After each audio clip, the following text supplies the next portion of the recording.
Hi friends, good morning to all of you. Welcome to Jharkhand education hub. मैं हूं रितेश और आज है 11 फरवरी। 11 फरवरी से झारखंड के जितने भी इंपॉर्टेंट करंट अफेयर्स बनेंगे उन्हें हम लोग देखने वाले हैं और झारखंड के करंट अफेयर्स को हम लोग बहुत ही डिटेल में कवर करेंगे। तो चलिए क्लास को शुरू करते हैं और देखते हैं झारखंड के इंपॉर्टेंट करंट अफेयर्स को। इस क्लास का पीडीएफ आपको हमारे टेलीग्राम चैनल पर मिल जाएगा, तो टेलीग्राम चैनल को आप लोग जरूर ज्वाइन कर ले।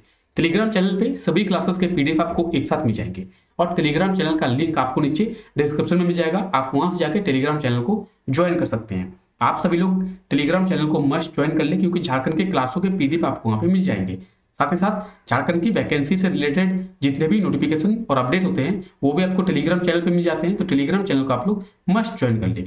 चलिए देखते हैं आज की इस क्लास में हम लोग क्या क्या करने वाले हैं। आज की इस क्लास में हम लोग झारखंड के करंट अफेयर्स को देखने वाले हैं, करंट अफेयर्स की थ्योरी को देखने वाले हैं, प्रीवियस डेज के कुछ इंपॉर्टेंट करंट अफेयर्स का रिवीजन करने वाले हैं, क्वेश्चन ऑफ द डे को देखने वाले हैं, प्रीवियस डे के क्वेश्चन का आंसर देखने वाले हैं और एक मोटिवेशनल कोट को देखने वाले हैं। तो आज की इस क्लास में हम लोग इतनी सारी चीजों के बारे में बात करने वाले हैं।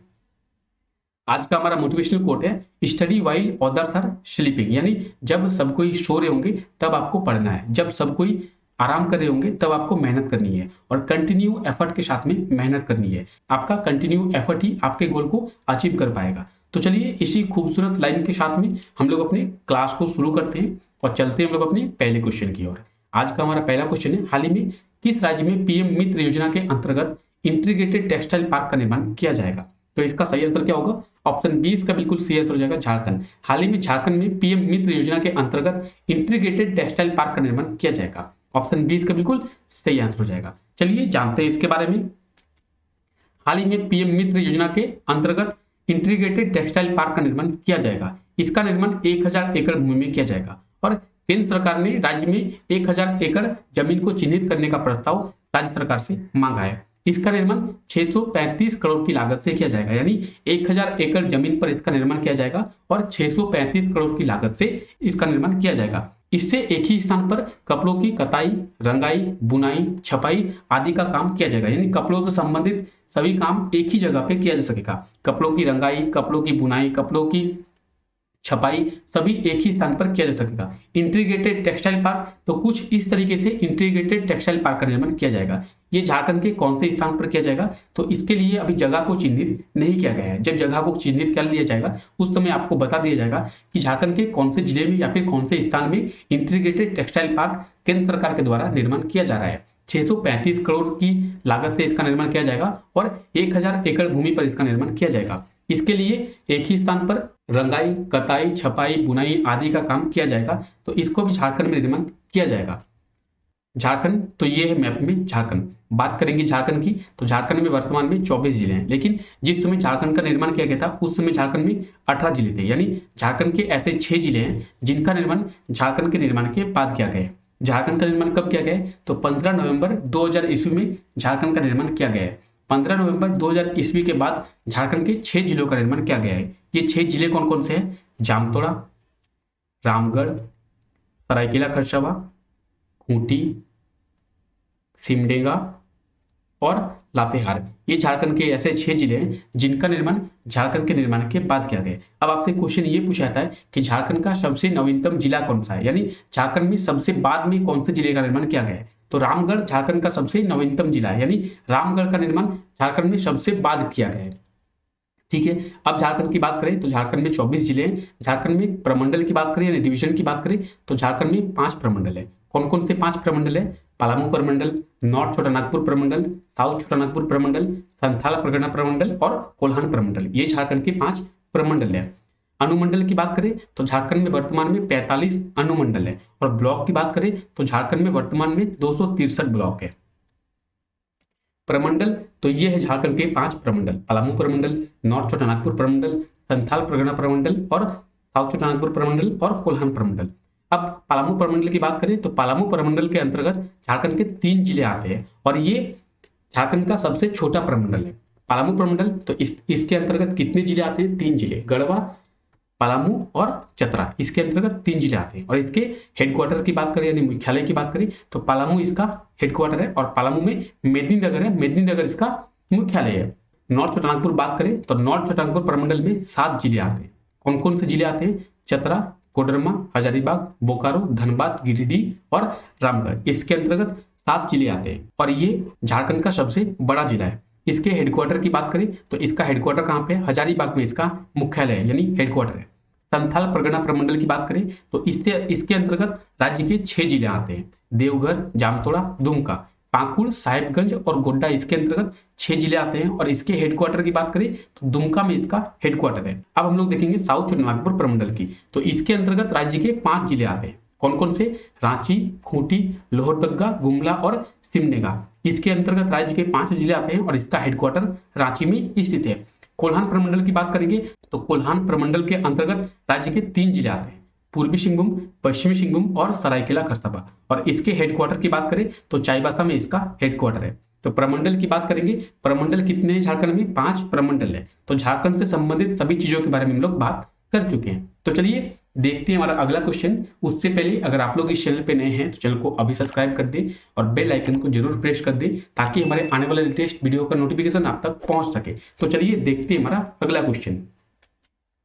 हाल ही में रेलवे की ई दृष्टि पोर्टल में केपीआई रैंकिंग में झारखंड के कितने रेल मंडल को शामिल किया गया है? तो इसका सही आंसर क्या होगा? ऑप्शन बी इसका बिल्कुल सही आंसर हो जाएगा, 2। हाल ही में रेलवे की ई दृष्टि पोर्टल में केपीआई रैंकिंग में झारखंड के 2 रेल मंडल शामिल है। कौन कौन से? तो रांची और धनबाद झारखंड के ऐसे 2 रेल मंडल हैं जो केपीआई रैंकिंग में झारखंड में शामिल किए गए हैं। चलिए जानते हैं इसके बारे में। रांची रेल मंडल में ई दृष्टि में पूरे देश में यानी भारतीय रेल में, पूरे देश में भारतीय रेल में दिसंबर माह चौथा स्थान प्राप्त किया है। तो दिसंबर मंथ में चौथा स्थान प्राप्त किया है और धनबाद रेल मंडल ने तीसरा स्थान प्राप्त किया है। पूरे देश में रांची ने चौथा स्थान और धनबाद में तीसरा स्थान प्राप्त किया है। अब रेलवे के डिवीजन की बात करें तो रेलवे के 68 डिवीजन है पूरे देश में। इसमें से रांची ने चौथा स्थान प्राप्त किया है पूरे देश में और धनबाद ने तीसरा स्थान प्राप्त किया है। आप लोग इन्हें याद रखें। इसमें पहला स्थान किन्होंने प्राप्त किया है? तो अजमेर रेल मंडल ने पहला स्थान प्राप्त किया है। कितने प्रतिशत रैंकिंग के साथ में? तो 91.11% रैंकिंग के साथ में पहला स्थान प्राप्त किया है। सेकंड पोजीशन की बात करें तो सिकंदराबाद मंडल ने सेकंड पोजीशन को प्राप्त किया है 90.90% अंक के साथ में यानी 90.90% रेटिंग के साथ में।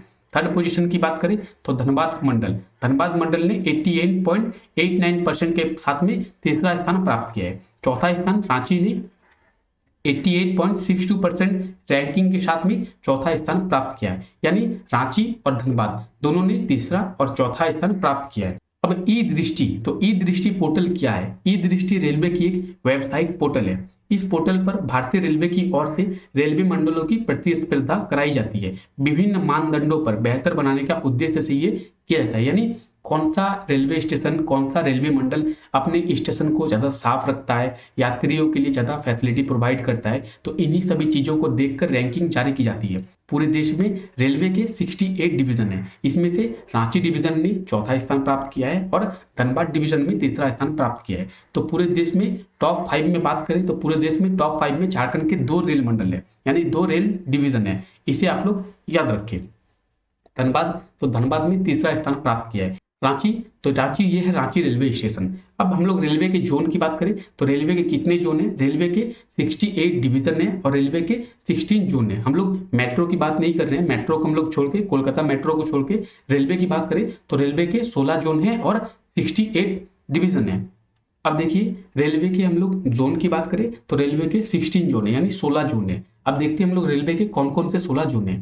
Central railway, eastern railway, east central railway, east coast railway, northern railway, north central railway, north eastern railway, north frontier railway, north western railway, south eastern railway, south central railway, south eastern railway, south east central railway, south western railway, western railway और west central railway. तो ये railway के 16 zone है। आप इन्हें याद रखिए। एग्जामों में सीधे क्वेश्चन पूछा जाता है कि रेलवे के कितने जोन है। रेलवे के 16 जोन है। हमारा अगला क्वेश्चन है, हाल ही में देश के कितने जिलों में सघन टीकाकरण अभियान की शुरुआत की जाएगी? तो इसका सही आंसर क्या होगा? ऑप्शन डी इसका बिल्कुल सही आंसर हो जाएगा, 416। देश के 416 जिलों में सघन टीकाकरण अभियान की शुरुआत की जाएगी। ऑप्शन डी इसका बिल्कुल सही आंसर हो जाएगा। तो चलिए जानते हैं इसके बारे में।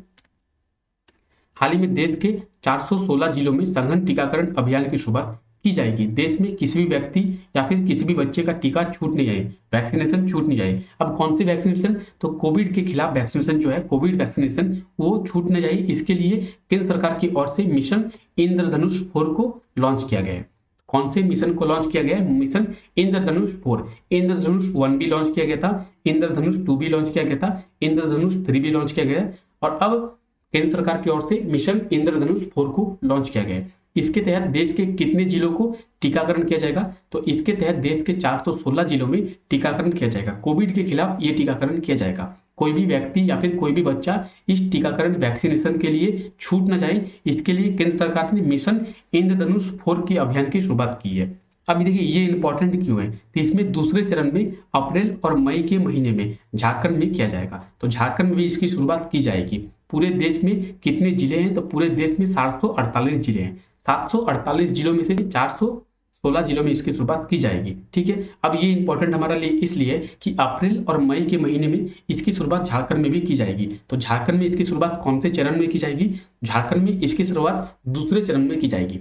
आने वाले झारखंड के एग्जामों में ये पूछा जा सकता है कि मिशन इंद्रधनुष 4 के तहत झारखंड में कौन से चरण के अंतर्गत टीकाकरण अभियान की शुरुआत की गई थी? तो देश में 416 जिलों में टीकाकरण के अभियान की शुरुआत की जाएगी, जिसमें से झारखंड में दूसरे चरण में यानी अप्रैल और मई के महीने में इसकी शुरुआत की जाएगी। टीकाकरण तो मिशन इंद्रधनुष 4 बच्चों और व्यक्तियों के टीकाकरण से संबंधित है और इसके दूसरे चरण में झारखंड में भी इसकी शुरुआत की जाएगी मई और अप्रैल के महीने में। हाल ही में राज्य के कितने पुरुष खिलाड़ियों का चयन जूनियर भारतीय हॉकी इंडिया कैंप के लिए किया गया है? तो इसका सही आंसर क्या होगा? इसका सही आंसर होगा ऑप्शन सी 3। झारखंड के 3 पुरुष खिलाड़ियों का चयन जूनियर भारतीय हॉकी इंडिया कैंप के लिए किया गया है, यानी ऑप्शन सी इसका बिल्कुल सही आंसर हो जाएगा। तो चलिए जानते हैं इसके बारे में। हाल ही में झारखंड के 3 पुरुष हॉकी खिलाड़ियों का चयन जूनियर भारतीय पुरुष हॉकी नेशनल इंडिया कैंप के लिए किया गया है। 1 दशक यानी 10 साल के बाद राज्य में पुरुष खिलाड़ियों का चयन किया गया है। तो राज्य में 1 दशक यानी 10 साल के बाद पुरुष खिलाड़ियों का चयन किया गया है भारतीय पुरुष हॉकी नेशनल कैंप के लिए। 14 फरवरी से 31 मार्च तक बेंगलुरु में आयोजित होने वाले इस कैंप के लिए इसका चयन किया गया है। झारखंड से आसिम तिर्की, डेनिस करकेट्टा सिमडेगा के रहने वाले हैं और बिरसा ओडिया ये खूंटी के रहने वाले हैं। तो झारखंड के 3 पुरुष खिलाड़ियों का चयन भारतीय पुरुष हॉकी नेशनल कैंप के लिए किया गया है। अब 3 पुरुष खिलाड़ी, तो ये है झारखंड के 3 पुरुष खिलाड़ी, इनका चयन भारतीय हॉकी इंडिया कैंप के लिए किया गया है। आप लोग इन्हें याद रखें, भारतीय जूनियर हॉकी इंडिया कैंप के लिए इनका चयन किया गया है। 1 दशक के बाद किया गया है, यानी 10 साल के बाद किया गया है। इसमें अभी झारखंड के 3 खिलाड़ियों का चयन किया गया है। ये 3 खिलाड़ी कहाँ के रहने वाले हैं? तो ये 3 खिलाड़ी सिमडेगा और खूंटी जिले के रहने वाले हैं। सिमडेगा तो ये है मैप में सिमडेगा और खूंटी तो ये है मैप में खूंटी।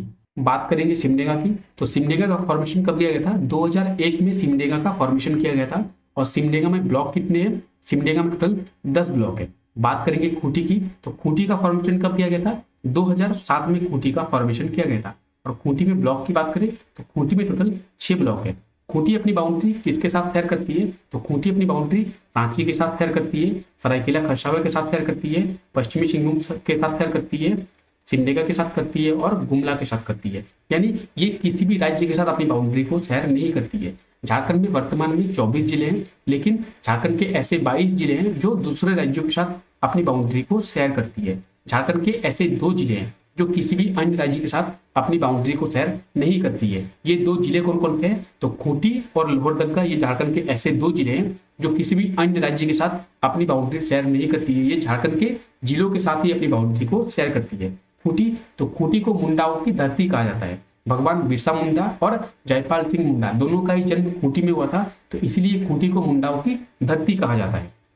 हमारा अगला क्वेश्चन है, हाल ही में कोल इंडिया के भूतपूर्व निर्देशक विनय दयाल को झारखंड के किस शिक्षण संस्थान के द्वारा अवार्ड दिया गया है? तो इसका सही आंसर क्या होगा? ऑप्शन ए इसका बिल्कुल सही आंसर हो जाएगा, IIT ISM। विनय दयाल को IIT ISM के द्वारा अवार्ड दिया गया है। ऑप्शन ए इसका बिल्कुल सही आंसर हो जाएगा। चलिए जानते हैं इसके बारे में। हाल ही में कोल इंडिया के भूतपूर्व निदेशक विनय दयाल को माइनिंग इंडस्ट्रीज में उनके उत्कृष्ट योगदान के लिए IIT ISM के द्वारा भास्कर भट्टाचार्य मेमोरियल अवार्ड से सम्मानित किया गया है। तो भास्कर भट्टाचार्य मेमोरियल अवार्ड से किन्होंने सम्मानित किया है? तो IIT ISM के द्वारा भूतपूर्व निदेशक, कोल इंडिया के भूतपूर्व निदेशक यानी पहले के निदेशक विनय दयाल को सम्मानित किया गया है। IIT ISM के निदेशक है प्रोफेसर राजीव शेखर, उन्होंने उनको सम्मानित किया है। तो प्रोफेसर राजीव शेखर के द्वारा भास्कर भट्टाचार्य मेमोरियल अवार्ड 2021 से सम्मानित किया गया है विनय दयाल को। अब IIT ISM, तो ये है IIT ISM। IIT ISM की बात करें तो IIT ISM का फुल फॉर्म क्या है? Indian institute of technology, Indian school of mines IIT ISM का फुल फॉर्म में आईआईटी आईएसएम की फॉर्मेशन की बात करें तो 9 दिसंबर 1926 में आईआईटी आईएसएम का फॉर्मेशन किया गया था। जब आईआईटी आईएसएम का फॉर्मेशन किया गया था तो ये आईआईटी नहीं था, बल्कि ये सिर्फ आईएसएम था। तो इसे आईआईटी का दर्जा कब दिया गया है? 2016 में इसे आईआईटी का दर्जा दिया गया है। विनय दयाल, तो ये है विनय दयाल, इन्हें अभी भास्कर भट्टाचार्य मेमोरियल अवार्ड 2021 से आईआईटी आईएसएम के द्वारा सम्मानित किया गया है। इन्हें आप लोग याद रखिए। आईआईटी आईएसएम तो ये कहाँ पे स्थित है? ये राज्य के धनबाद जिले में स्थित है। धनबाद तो ये है मैप में धनबाद। बात करेंगे धनबाद की तो धनबाद का फॉर्मेशन 1956 यानी 1956 में किया गया था। धनबाद में ब्लॉक की बात करें तो धनबाद में टोटल 10 ब्लॉक है। धनबाद अपनी बाउंड्री वेस्ट बंगाल के साथ शेयर करता है, यानी एक राज्य के साथ शेयर करता है। झारखंड के 3 जिलों के साथ ये अपनी बाउंड्री शेयर करता है, बोकारो, गिरिडीह और जामतोड़ा। इन 3 जिलों के साथ धनबाद अपनी बाउंड्री को शेयर करता है। धनबाद में आईआईटी आईएसएम है और धनबाद में एक जगह है जिसे हम लोग झरिया के नाम से जानते हैं। झरिया को कोल कैपिटल ऑफ इंडिया यानी भारत की कोयला राजधानी के रूप में जाना जाता है। धनबाद की बात करेंगे तो धनबाद में पॉपुलेशन डेंसिटी यानी जनसंख्या घनत्व पूरे राज्य में सबसे अधिक है। पूरे राज्य में सबसे अधिक जनसंख्या घनत्व कौन से जिले में है? तो वो है धनबाद में। झारखंड के 2 महानगरों में से एक महानगर धनबाद है। झारखंड में 2 महानगर है। 2 महानगर कौन कौन से? जमशेदपुर और धनबाद। झारखंड के 2 महानगर है, उनमें से एक महानगर है धनबाद। ठीक है, चलिए आपसे पिछले वीडियो में ये क्वेश्चन पूछा गया था, हाल ही में झारखंड के किस जिले में प्राचीन औजार मिले हैं? तो इसका सही आंसर होगा ऑप्शन बी लोहरदग्गा। लोहरदग्गा जिले में प्राचीन औजार मिले हैं। ऑप्शन बी इसका बिल्कुल सही आंसर हो जाएगा। आज के लिए आपका क्वेश्चन है, हाल ही में किस देश की टीम के द्वारा झारखंड की आदिवासी संस्कृति पर एक डॉक्यूमेंट्री बनाई जाएगी? इसका जो भी सही आंसर होगा आप लोग कमेंट करके आंसर दें और उसके बारे में डिटेल में लिखिए। तो चलिए झारखंड के प्रीवियस डेज के कुछ इंपॉर्टेंट करंट अफेयर्स का रिवीजन करते हैं। आज का हमारा पहला क्वेश्चन है, झारखंड के किस स्टेशन से वंदे भारत ट्रेन की शुरुआत की जाएगी? तो इसका सही आंसर होगा ऑप्शन है रांची। झारखंड के रांची स्टेशन से वंदे भारत ट्रेन की शुरुआत की जाएगी और रांची स्टेशन से 2 वंदे भारत ट्रेन की शुरुआत की जाएगी, एक कोलकाता के लिए और दूसरा पटना के लिए। तो रांची स्टेशन से 2 वंदे भारत ट्रेन की शुरुआत की जाएगी। हमारा अगला क्वेश्चन है, हाल ही में राज्य के मुख्यमंत्री हेमंत सोरेन जी के द्वारा राज्य में कितने राइस मिल्स का शिलान्यास किया गया है? तो इसका सही आंसर क्या होगा? ऑप्शन सी का बिल्कुल सही आंसर हो जाएगा 14। हाल ही में मुख्यमंत्री हेमंत सोरेन के द्वारा राज्य में 14 राइस मिल्स का शिलान्यास किया गया है और ऐसा राज्य में प्रथम बार हुआ है कि 14 राइस मिल्स का शिलान्यास किया गया है। तो इन्हें आप लोग याद रखिए। राज्य के किस संस्थान में टैक्समिन स्टार्टअप ग्रैंड चैलेंज को शुरू किया गया है? तो इसका सही आंसर क्या होगा? आईआईटी आईएसएम इसका बिल्कुल सही आंसर हो जाएगा। आईआईटी आईएसएम में टैक्समिन स्टार्टअप ग्रैंड चैलेंज को शुरू किया गया था। ऑप्शन सी इसका बिल्कुल सही आंसर हो जाएगा। हाल ही में राष्ट्रीय बालिका दिवस यानी नेशनल गर्ल चाइल्ड डे कब मनाया गया है? तो इसका सही आंसर क्या होगा? ऑप्शन डी इसका बिल्कुल सही आंसर हो जाएगा 24 जनवरी। 24 जनवरी को हर साल नेशनल गर्ल चाइल्ड डे मनाया जाता है। हाल ही में नेताजी सुभाष चंद्र बोस की कितनीवीं जयंती मनाई गई है? तो नेताजी सुभाष चंद्र बोस की 125वीं जयंती मनाई गई है, यानी ऑप्शन सी इसका बिल्कुल सही आंसर हो जाएगा। तो चलिए आज के लिए हम लोग इतना ही रखते हैं। आई होप आपको वीडियो अच्छा लगा होगा। वीडियो अगर आपको अच्छा लगा है तो वीडियो को लाइक कर दे, वीडियो को अपने दोस्तों तक जरूर शेयर करें। मिलते हैं नेक्स्ट वीडियो में, तब तक के लिए thank you, take care, bye bye.